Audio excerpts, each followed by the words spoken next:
السلام علیکم. دا ماشوم به تاسو پیژنئ، دا اذان دی.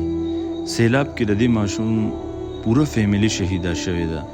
یاد ساتئ، په دې باندې ځان پوهه کړئ. دې ماشوم ډېر زیات تکلیفونه لیدلی دي او په ده باندې لا تکلیفونه تېرېږي.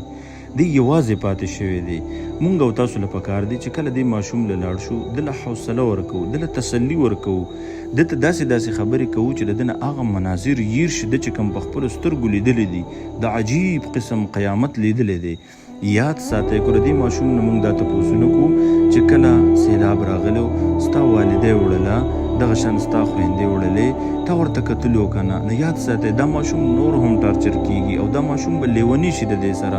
په دې ځان پوهه کړئ، کله چې دې ماشوم سره انسان میلو شي، د زړه څه عجیب غوندې کیفیت وي، عجیب احساسات وي. رسول الله صلی الله علیه وسلم چې به کله داسې یو ځای ته لاړو، رسول الله صلی الله علیه وسلم به حوصله او تسلي ورکوله. مونږ تاسو له پکار دی چې دې ماشوم ته بهترینې خبرې بیان کړو چې ته به حافظ جوړېږي، ته به عالم جوړېږي، ته به ډاکټر جوړېږي، او داسې ښایسته خبرې ورته وکړو چې په دې معصوم چهره باندې خوشحالي راشي، خنداګانې راشي او دې تر و تازه وي همیشه.